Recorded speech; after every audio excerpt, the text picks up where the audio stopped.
Hey everyone, can you hear me okay? Good to see you all. This is my first time at the Cosmic Summit, so thank you, George. Can I get a round of applause for George, please, in setting this incredible event up? And it is my third time speaking on stage, so try and forgive me if I'm a little bit nervous. It's not easy. It's one of the biggest fears I think most people have is public speaking, but I feel ready, and I hope I've got an interesting presentation for you guys today. Thank you.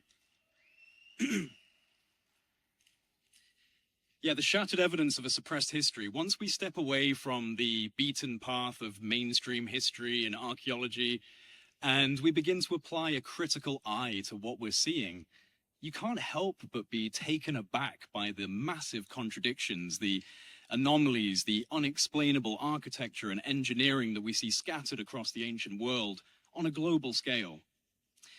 What I want to do today is present some incredible examples of how the mainstream interpretations of history, linear development in human evolution are severely lacking in their ability to explain these anomalies. Once examined with the appropriate scrutiny, we begin to see a particular form of laziness that masquerades as academic sensibility and educated opinion, but in reality, what we're seeing is an avoidance of problematic elements in the models that we've been used to explain our world and explain our human story. These models are broken, and when we reveal the shattered pieces that have been left behind on the wayside, we're called conspiracy theorists and pseudoscientists, and yet these anomalies do exist, and they demand a real explanation. So I want to take you through as many anomalies in history as I can in the short time I have with you today. Hopefully, you'll come across some things you've never heard of before, and perhaps I can leave you questioning the narratives we're being given on what our ancestors were actually capable of. So let's start with something that I think many of you will probably be familiar with, the Antikythera mechanism. This was discovered in 1901 by sponge divers off the coast of the island of Antikythera between mainland Greece and Crete. Estimated to have been built around 100 to 200 BC, this intricate device is often called the world's first analog computer. It's believed to have been used to predict celestial events like eclipses, planetary motions, and even the timing of the Olympic Games. But what makes it a profound anomaly is the unprecedented complexity of its bronze gearwork. This complex device uses differential gearing. Now, differential gearing shouldn't have existed in the ancient world of Greece. This type of gear precision would not be seen again until the development of complex European astronomical clocks in the 14th century. So that's over 1,300 years before that period. So this mechanism forces a radical reconsideration of ancient technological capabilities and suggests that high-level mechanical knowledge was developed, then somehow lost to history. And we don't see these mechanisms widely distributed through ancient dig sites and dive spots in Greece. It stands quite simply as a singular anomaly, and yet it exists.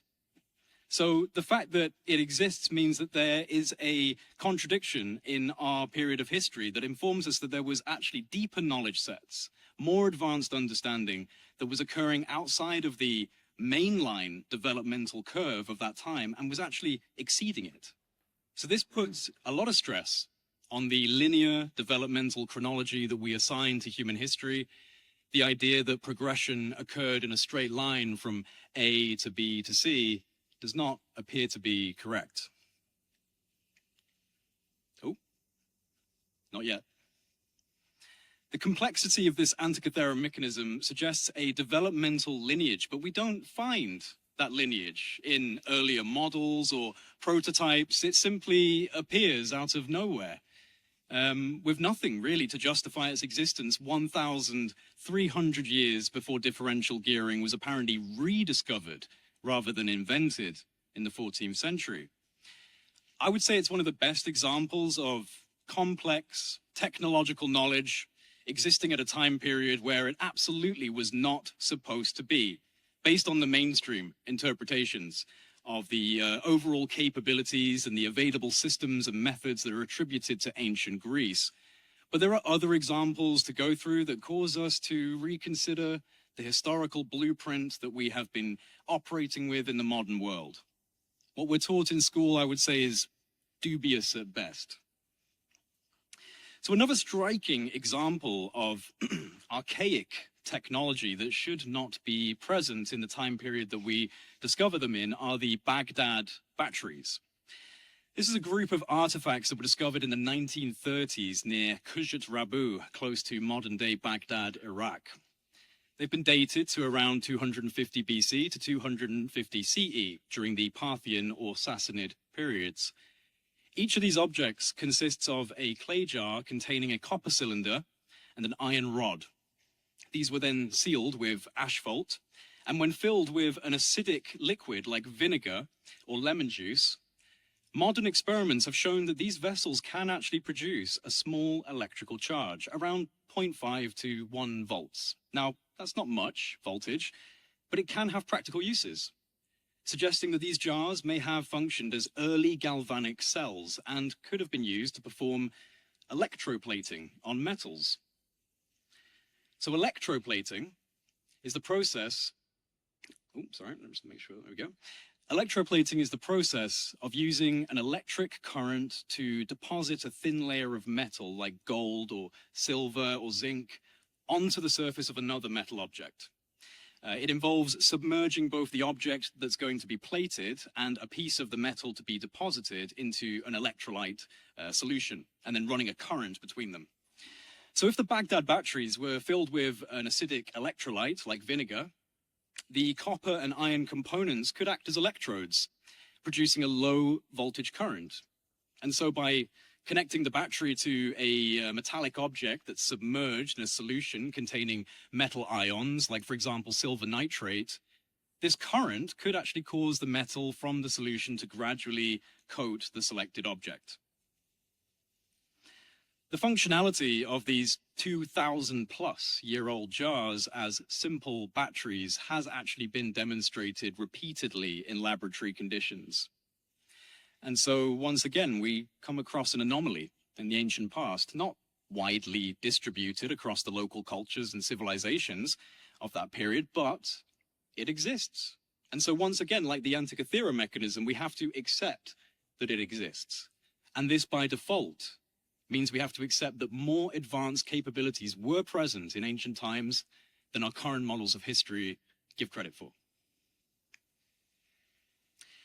Now, this is a really weird one. Hands up if any of you have seen this before. A few of you. Okay, good. This beautifully crafted, ornate 4th century goblet is called the Lycurgus cup. And it's the earliest known example of the implementation of nanotechnology. How is this using nanotechnology? Well, you'll notice in these images on the screen that the cup displays itself in a series of striking color schemes. Under normal light, it appears opaque green. But when light passes through it from behind, it suddenly glows a rich, vibrant red. Now, this effect is called dichroism, but it's not just artistic, it's highly scientific.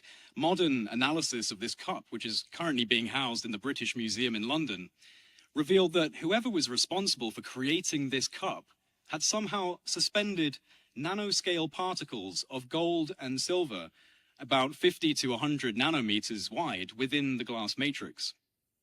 These nanoparticles interact with light in complex ways and create something called surface plasmon resonance, the scattering and the absorbing of different wavelengths depending on how the light hits the surface. And this is what causes these unique color shifts. Now, here's the thing. To create this effect intentionally, one would require an understanding of particle size, light behavior, and metallurgy that modern science only began to unravel in the 20th century. Yet this cup was made in the 4th century and predates the discovery of modern nanotechnology by about 1,600 years. So this is a happy accident, perhaps, or a lost branch of material science. Well, when we begin to connect the dots, rather than treating each of these anomalies as if they were in a vacuum on their own, you begin to realize that it's not just one example or two examples or three examples of some form of high technology. There's actually countless examples, from ancient computational systems and archaic batteries to potential nanotechnology. The list continues on. Like this next one, for example, this is very interesting. Roman concrete, specifically a certain variant of Roman concrete that has self-healing properties and becomes stronger over time. The standard concrete that we use in modern construction doesn't hold a candle to this far older and more fascinating methodology. Excuse me. Get a little bit of water here.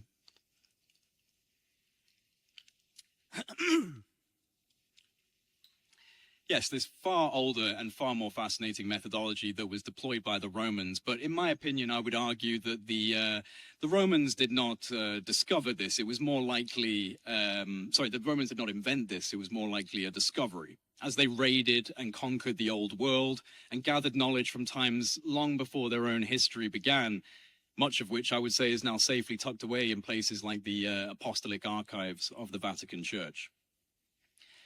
This concrete, known as opus cementitium, contains a unique blend of volcanic ash, lime, and seawater. But what truly makes it extraordinary is a natural process called pozzolanic reaction. Over time, especially in marine environments, this mix doesn't just resist decay, it actually grows crystalline structures that reinforce the concrete, sealing cracks and regenerating its own structural integrity.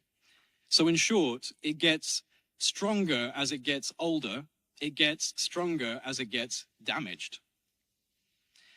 Modern scientists only recently began to uncover how aluminium to bemerite and philipsite crystals form inside this ancient mix, creating a self-strengthening matrix. Now, it was only in 2023 that scientists over at MIT were able to recreate this concrete in modern times, but even still, they had to use a synthetic variant. They could not replicate the exact recipe that the Romans were utilizing. So what does that tell us? Either that the Romans stumbled upon this by chance and mastered its use through trial and error, or perhaps they inherited this technique from a much earlier civilization with a deeper, more intuitive knowledge of material science. And we should now move on to something else that the Romans are attributed for, but I will argue until I'm blue in the face on this issue that there is no way that first century Romans were capable of what you're about to see. Baalbek, Lebanon, the stone of the pregnant woman, weighing around 1,100 tons of pure limestone, absolutely colossal in scale. In the same quarry, we have the stone of the south. This one weighs in at about 1,242 tons of Jurassic limestone.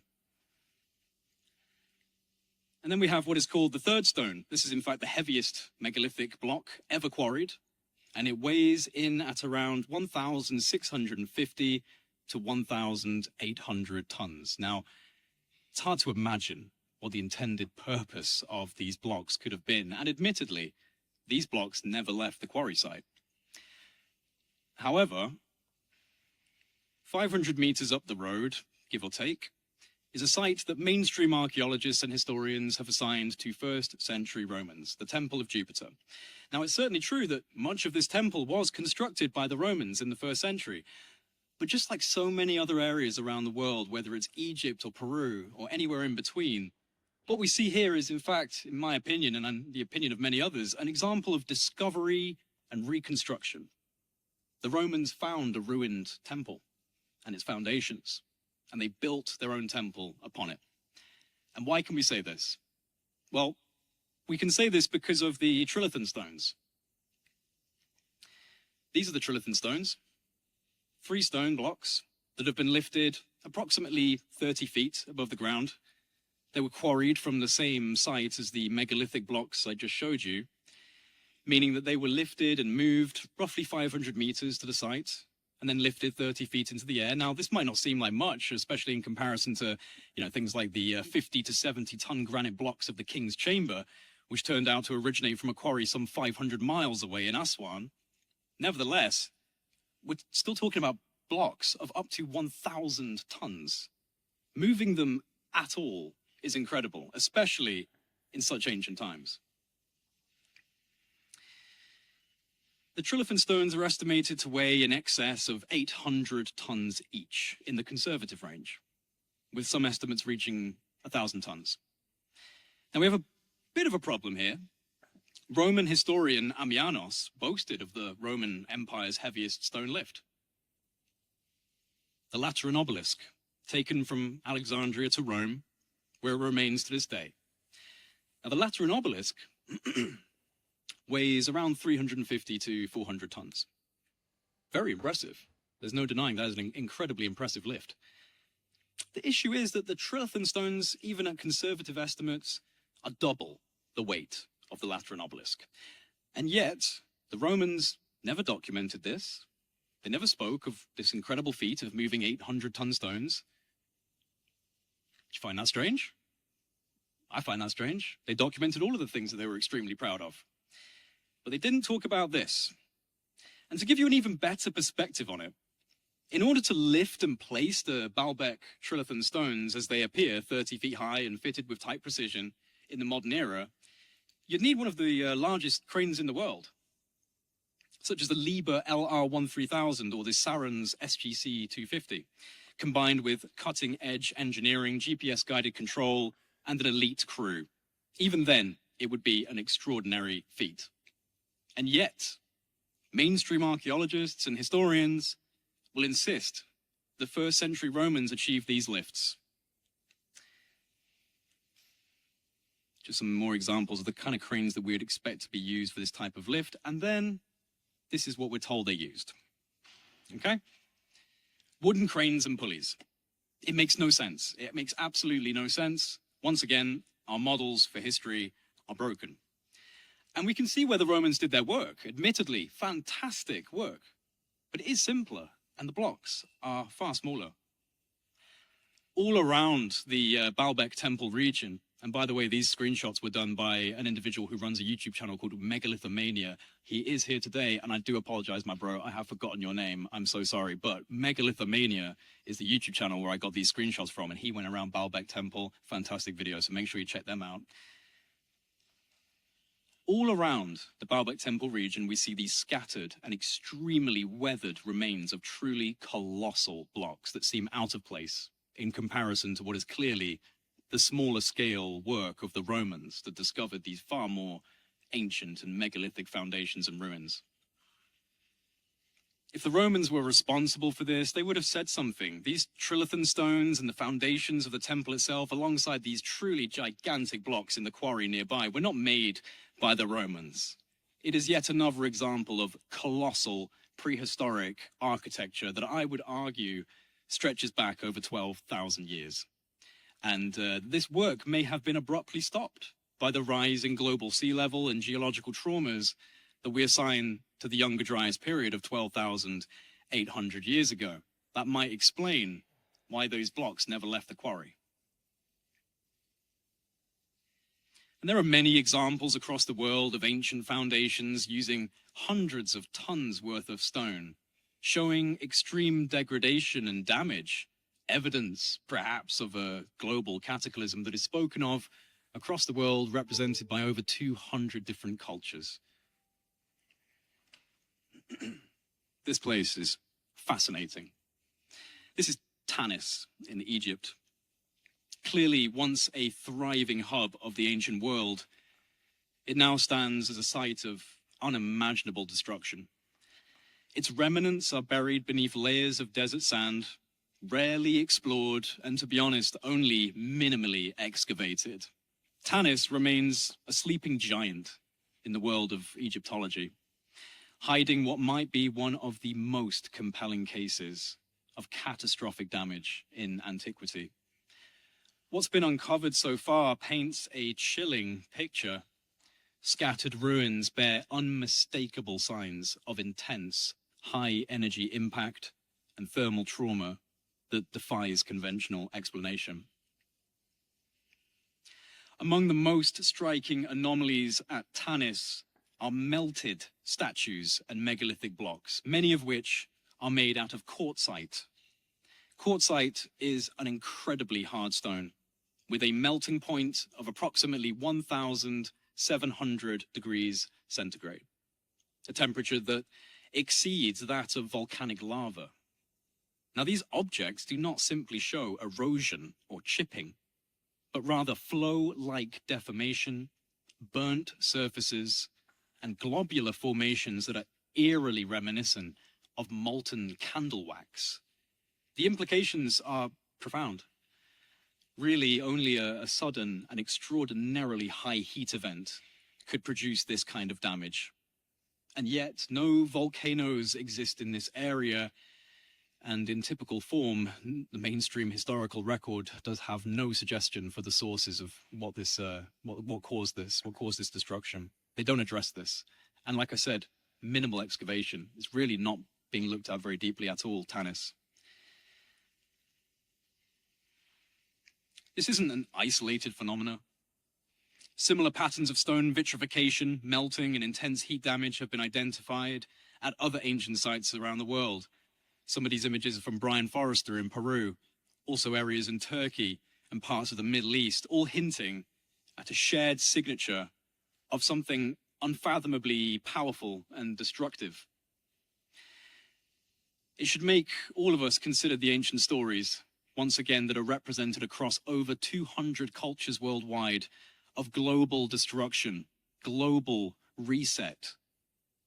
It seems ever more likely that we are the traumatized offspring of this bygone era, now picking up the pieces of our ancestors' story, trying to make sense of it. Then we have these strange signatures I'm sure a lot of you have seen. They're present all over the world where megalithic, multi-ton stone building projects are found. These protrusions that are usually called nubs, they're found in strange places, asymmetric in their location, counterintuitive to most normal engineering functions, and we can't really explain them. Some suggestions are that they are potentially for ropes and pulleys, holders or handles, but this falls short of fully explaining them, again, because they appear in strange places. The explanations fail in fully resolving what these nubs actually are. Personally, one of the most interesting theories to me, and one that I think may actually hold a level of weight, is the idea that this is evidence of softening the stone. And what we're seeing here is the leftover mark from where a tool has been pulled out of the stone, possibly a form of injection mold. You think about piping cream into a donut, right? And you have to fill it up. And when you remove the pipe, you get a little nub of cream from the opening well. Or perhaps that's what we're seeing here, like a spoon being pulled away from soft toffee or caramel and leaving some excess behind.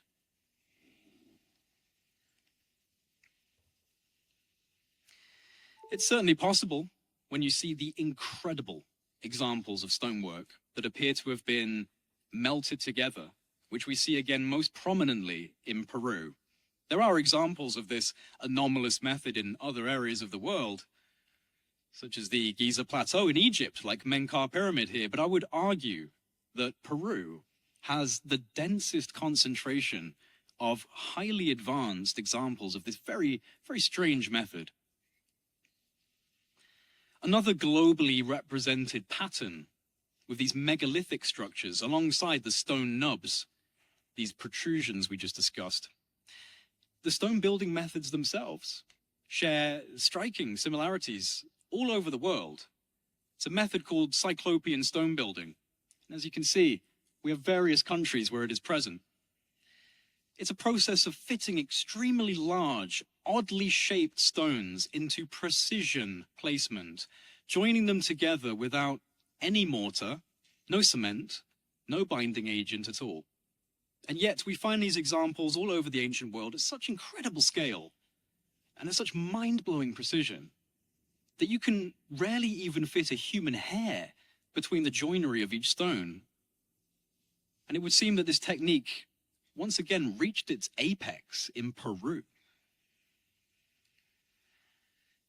As I said, this method of building is found everywhere, But in Peru, it is on another level. And one of the best examples is Sacsayhuaman in Cusco. Now, this site is attributed to the Inca civilization of around 825 years ago.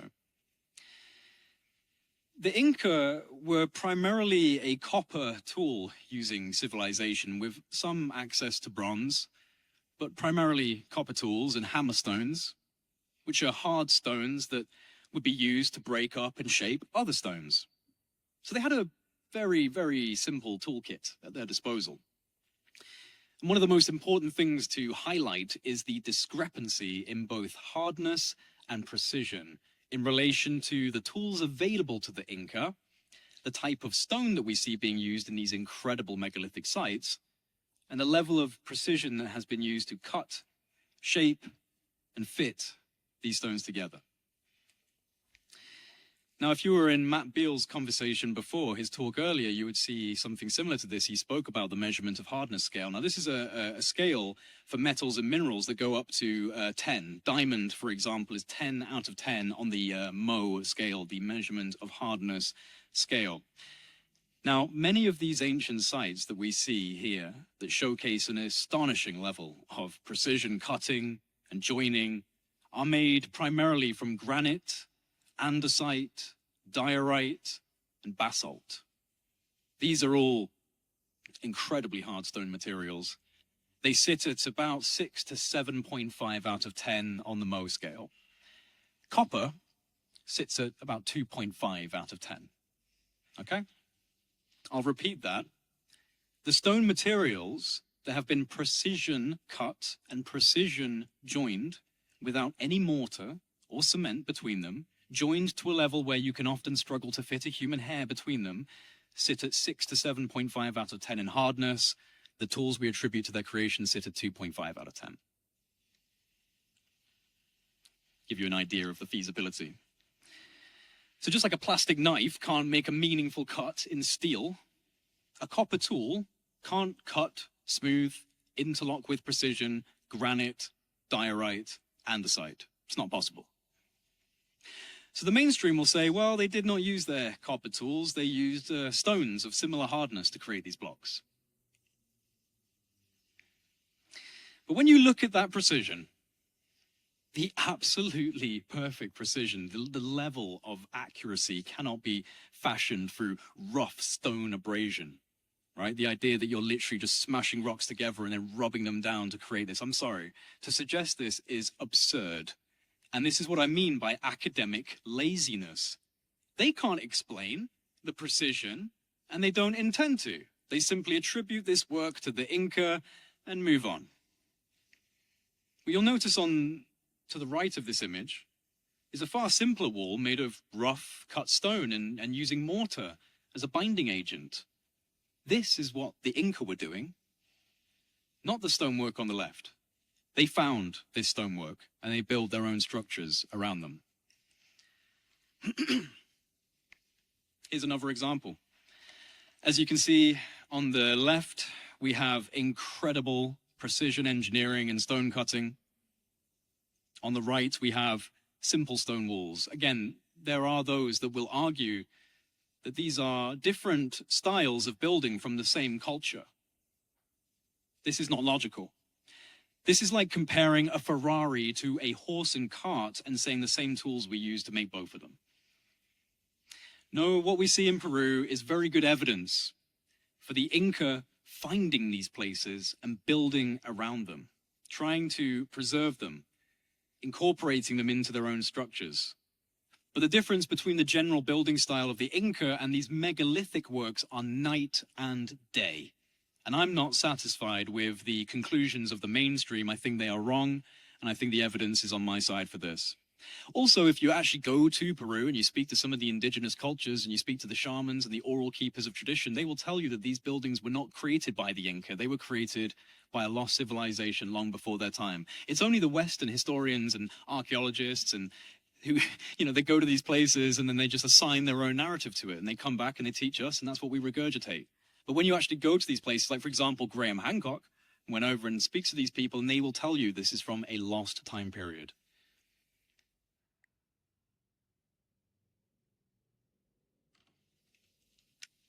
Again, another example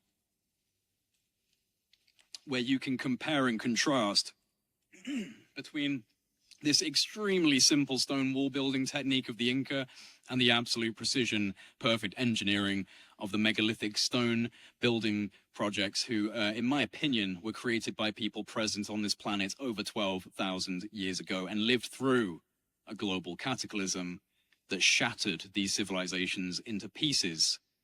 And we are now in the process of putting the puzzle back together and finding massive discrepancies in our historical narratives. Again, just some more examples from across Peru of this hyper-advanced stone building technique. Truly, truly remarkable.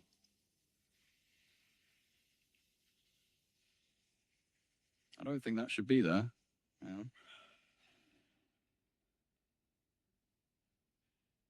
Uh-oh. That should not be there. I apologize. I'm just going to skip ahead real quick just to see where that's going. Sorry about that, guys. I don't actually know why my presentation has suddenly jumped to there. But okay, right, it's okay. It's all right. I'll figure this out. It's all right, don't worry. Operating on the fly. Thank you, guys. I might actually just be worrying about this, and it's not even a problem, so don't worry. In the modern era of science, yeah, sorry, here we go. I've got you now. I'm on it. I want to show you an example or two, if I've got time, of acoustic sciences being demonstrated at levels that extend far beyond the mere understanding and appreciation of music, and move more into archaeoacoustic technology that taps into fundamental biophysical mechanisms in human beings. You know what it was? I just honestly didn't think I've been up here for that long, so I'm actually at the right place in my presentation. I was just like, time's flowing by really quick up here. It's like a transcendental experience being up here, honestly. In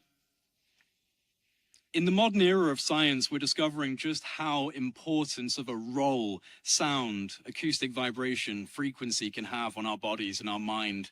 Sound influences the brain, it influences the body, it influences perception and emotion.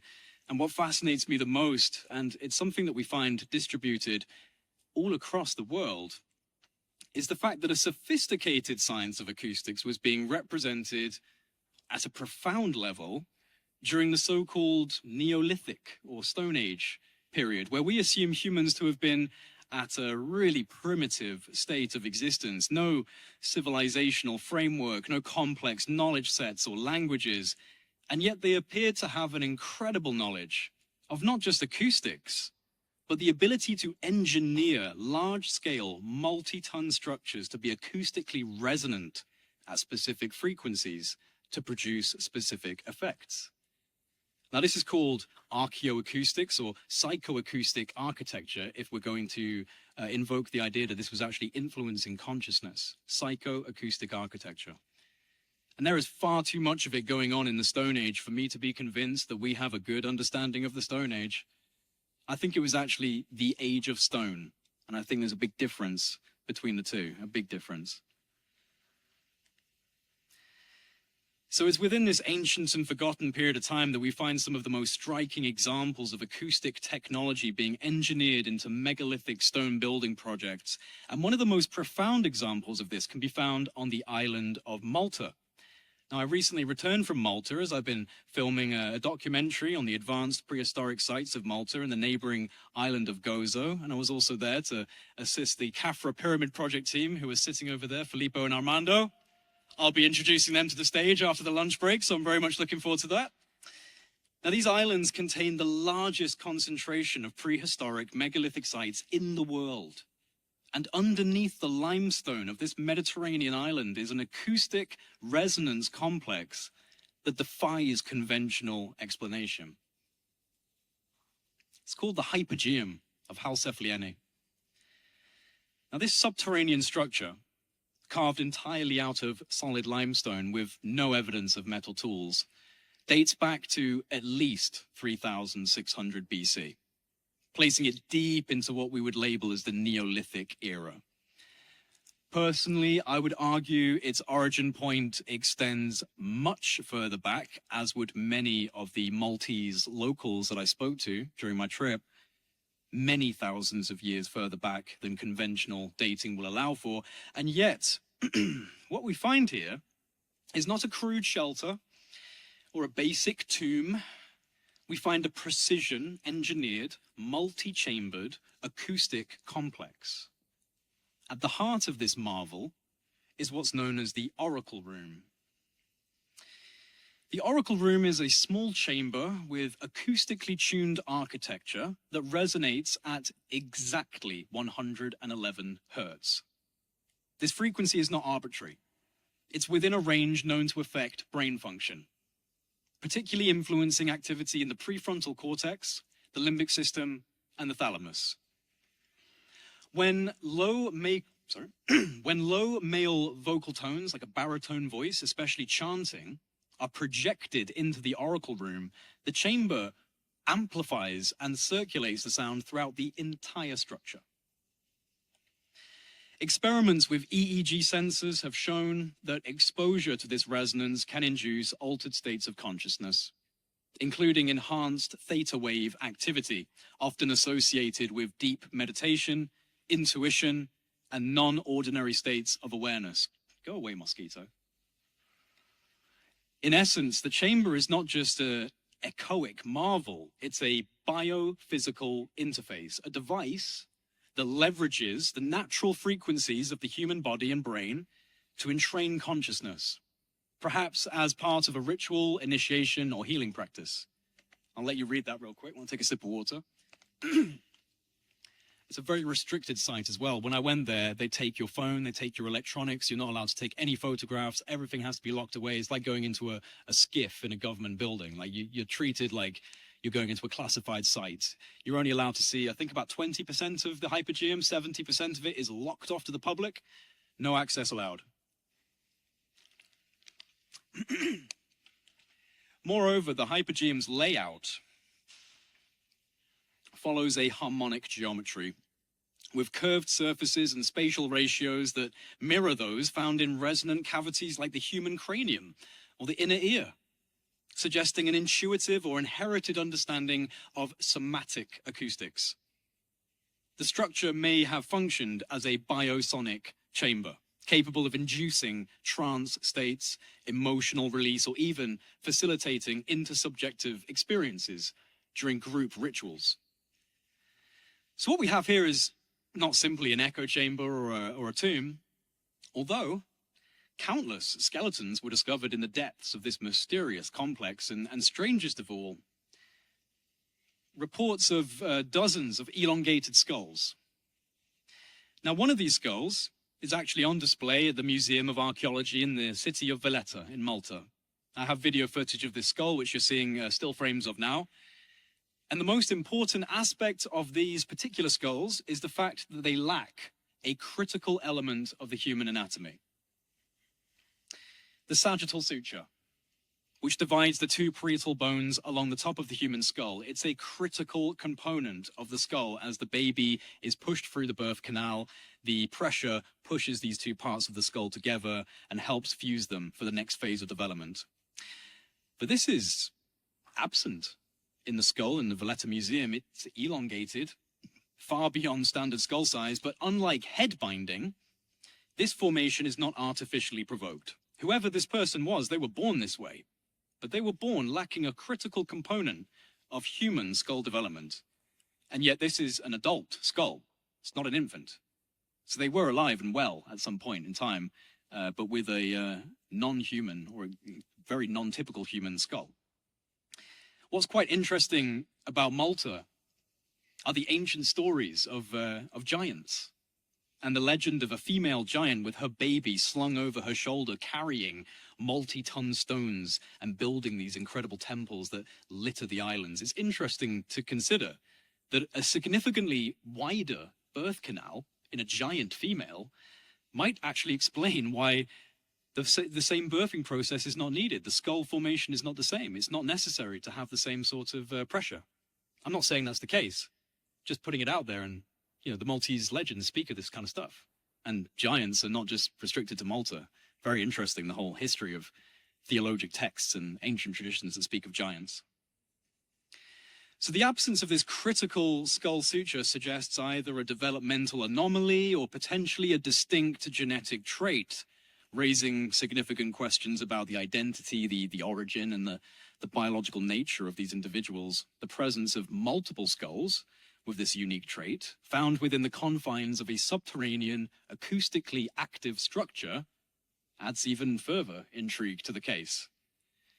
Were these beings a priestly class, genetic outliers, or something entirely other?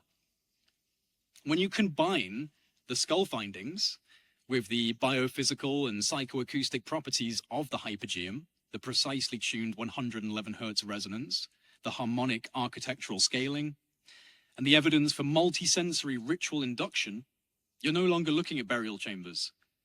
You're potentially looking at, like I said before, bioenergetic interface, a chamber designed to entrain consciousness and perhaps to communicate with or become something beyond the individual self. And the fact that this was built by a supposedly primitive Stone Age culture makes the implications all the more profound.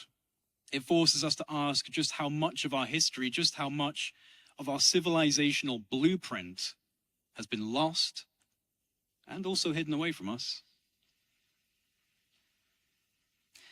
Now, the last two slides could be a 2-hour talk in their own right, but I will briefly explain that what we're seeing here are fundamental acoustic frequencies and their accompanying geometries. The study of how sound forms geometric patterns, cymatics. And what we see in the geometries created by various frequencies is an uncanny, striking, weird level of similarity between the geometric signatures created by acoustic vibration and the artwork and overall engineering design of sacred temples, cathedrals, churches. Across all religions and spiritual practices, you will find this beautiful, complex geometry that inspires awe and reverence for something transcendent of human logic. In essence, the geometry of the divine, of God, which is why they are referred to as sacred geometries. This cannot be ignored. The true science of spirituality is a science of sound, of acoustics, of vibration. It is the key to unlocking a wider perception of reality through harmonically induced trance states. Think of it this way. There are geometries being created by the sound frequencies. Those sound frequencies enter your body. They wash over you, especially if the temple or sacred space has been deliberately tuned like a giant musical instrument to resonate these sacred scales and harmonics. So think about what's happening inside you when these harmonics are reverberating through your bone structure, through your blood, through the water in your body. These geometries will be occurring on a microscale level within you. And it would seem that the ancients knew how vital this was, how healing it could be, how transcendent it could be. We are barely even scraping the surface of what sound can do to our body, to our environment. And it would seem objectively obvious based on the artwork, the architectural design, and the deliberate acoustic tuning of ancient sacred spaces that our ancestors had a far deeper, far more sophisticated understanding of sound than we do today. I think this quote from Nikola Tesla encapsulates this realization perfectly. He said, "My brain is only a receiver.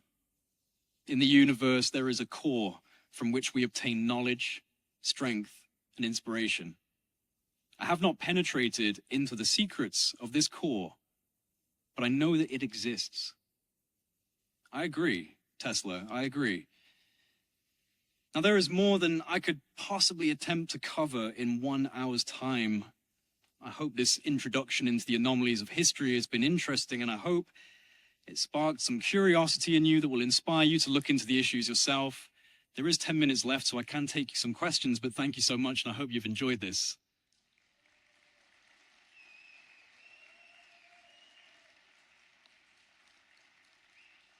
Thank you.